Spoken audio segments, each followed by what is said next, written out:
vamos fazer contato com o professor visitante de Relações Internacionais e do Oriente Médio na Universidade Federal do ABC e pesquisador do Observatório de Política Externa e da Inserção Internacional do Brasil, Mohamed Nadir. Bom dia, Mohamed. Bom dia, Silvio. Está. Mohamed, começando aqui a conversa a respeito da situação do Afeganistão com o fato mais recente que foi a entrevista coletiva do porta-voz do Talibã, Zabihullah Mujahid, que deu declarações a respeito ali de como vai ser o governo do Talibã à frente do país e tentou passar uma imagem de moderação sobre como serão os direitos das mulheres, por exemplo, que foram restringidos de forma severa no primeiro governo do grupo. Ele falou que as mulheres poderão trabalhar. Quando foi perguntado, não respondeu se elas poderiam trabalhar como jornalistas, por exemplo. Acabou não dando uma resposta definitiva e foi evasivo também em relação a outras questões relacionadas aos direitos das mulheres e outros temas. É possível acreditar nesse figurino moderado do Talibã, Mohamed? Bem, bom dia a todos, obrigado pelo convite. Eu acho que digamos, recebo, digamos, essas declarações como uma campanha de relações públicas, ou seja, uma forma de marketing político que os talibãs têm tido agora.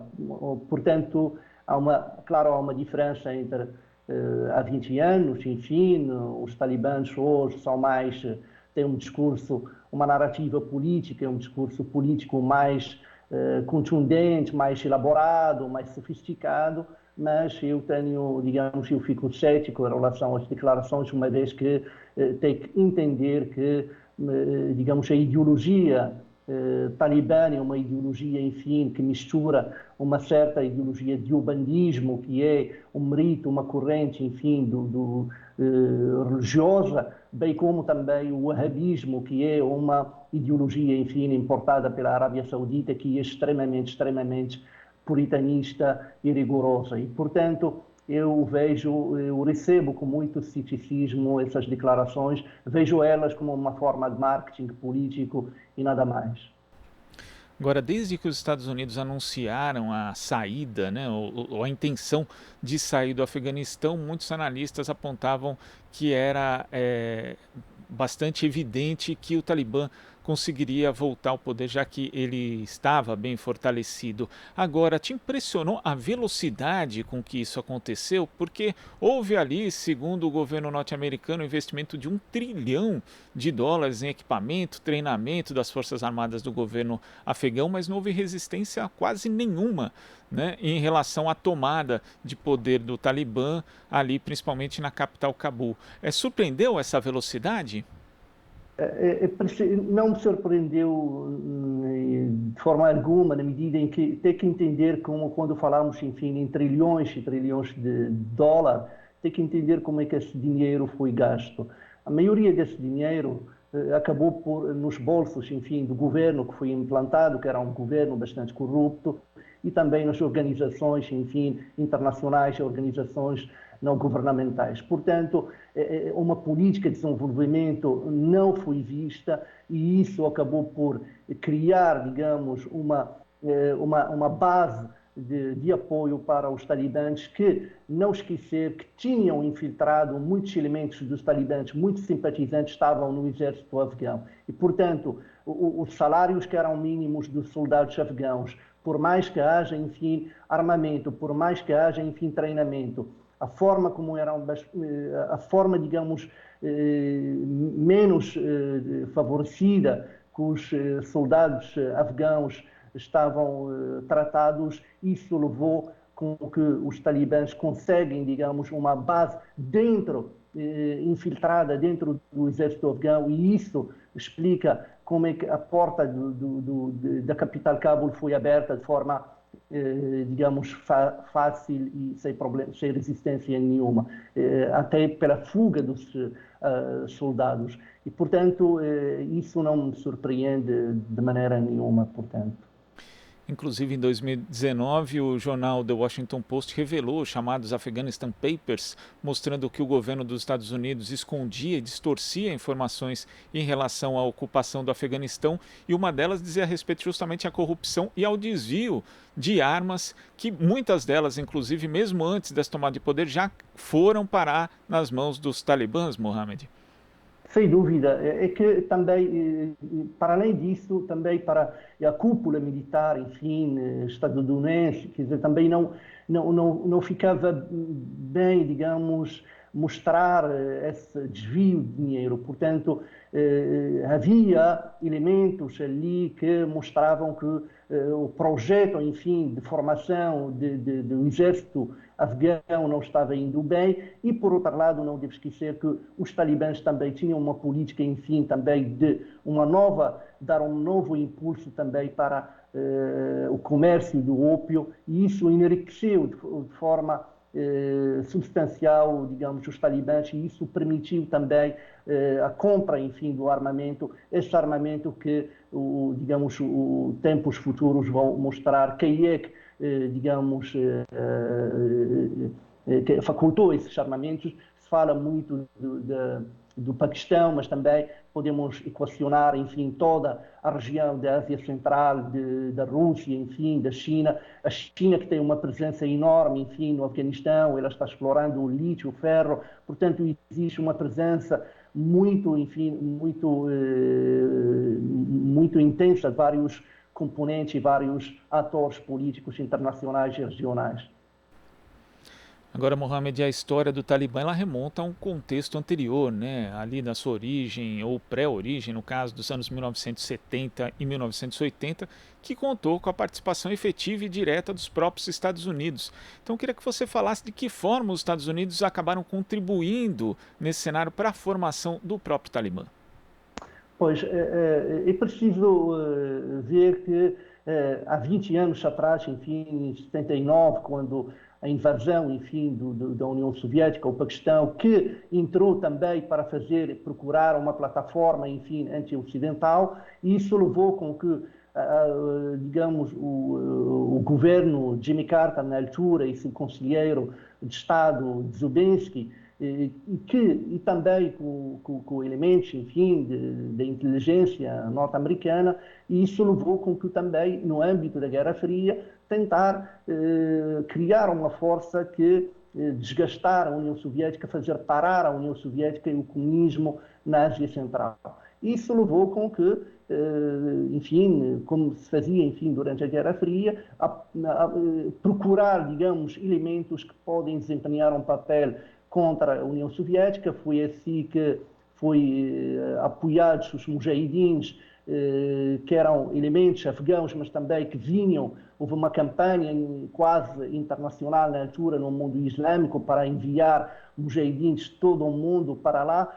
Na altura, digamos, essa guerra antissoviética contra o comunismo era apresentada como dever, enfim, religioso e, portanto, isso levou com que milhares de pessoas de países árabes e muçulmanos foram, enfim, para parar no Afeganistão e isso criou, digamos, um exército que, armado logisticamente, militarmente, etc., acabou por, depois, enfim, da derrota da União Soviética, todos esses elementos, enfim, se virarem contra a própria Estados Unidos. Não esquecemos também que a Arábia Saudita desempenhou um papel determinante na altura, enfim, ela apoiou financeiramente, mas sobretudo, ela exportou, digamos, uma ideologia dela, que é o wahhabismo, que é uma ideologia religiosa muito puritanista e rigorosa e que a base da ideologia hoje dos talibãs, para além de um bandismo que é uma corrente, uma ideologia religiosa sunita e também um código tribal que é do Pashtun, que é Pashtunwali, que é um código tribal que vai desde 2000 anos. E, portanto, são vários elementos, né? Não apenas de Estados Unidos, mas, bom, também, enfim, de países do Golfo, enfim, e etc., que fizeram com que, no âmbito da Guerra Fria, que haja esse problema que mais tarde acabou por se tornar contra, enfim, o próprio Ocidente, né? Mohamed, como a tomada de poder do Talibã no Afeganistão afeta a própria geopolítica da região? E já é possível também prever como os grandes atores, no caso as potências internacionais como Estados Unidos, Rússia, China, países da Europa, vão agir em relação a isso? Sem dúvida, o impacto vai ser extremamente amplo e diversificado. Primeiro, em termos regionais, isso vai destabilizar a região, na Ásia Central. Não esqueçamos que a Ásia Central tem vários, enfim, países confissão muçulmana, né? Mas também isso, o Paquistão também tem também os próprios talibãs do Paquistão, não apenas no Afeganistão. Portanto, existe uma extensão, né? Uma dilatação, né? De uma ideologia bastante puritanista e rigorosa e que vai regionalmente se ampliar e vai ganhar ainda mais impulso com a vitória, enfim, agora dos talibãs e vai dar um certo, digamos, um certo encorajamento para todos esses. E também a transição, né, enfim, de elementos radicais através das fronteiras, como sabemos que o terrorismo internacional, o chamado jihadismo hoje, ele é transnacional, não reconhece as fronteiras, sobretudo lembra-se, enfim, do Abu Bakr al-Baghdadi, o líder, enfim, do dito, enfim, do ISIS, dizia que era o fim, enfim, das fronteiras do Sykes-Picot, isto é, as fronteiras que foram implantadas pela França e pela Grã-Bretanha no Oriente Médio e, portanto, existe por trás, enfim, da ideologia talibã uma recusa, uma rejeição das fronteiras no âmbito da comunidade islâmica, isto é, da Umma, e, portanto, isso vai estender, enfim, os elementos radicais através das fronteiras iranianas, enfim, da Ásia Central, da Turquia, e isso vai levar, enfim, para a chegada desses elementos mais tarde para a África, para, enfim, para lugares, enfim, longínquos e possivelmente até a própria Europa. E por isso entendemos que hoje a preocupação maior, enfim, da Europa, enfim, declarações de presidentes da França, da União Europeia, estão muito preocupados com a questão, enfim, de refugiados e não só, mas sobretudo por esses elementos radicais que vão seguramente e eventualmente vão ameaçar, né, ameaçar o mundo, né, não só parte regional, mas o mundo ameaçá-lo em termos de segurança. Quer dizer, a razão alegada inicialmente para a invasão no Afeganistão, que seria o combate ao terrorismo lá no início pelos Estados Unidos, pode significar justamente o seu reverso, Mohamed?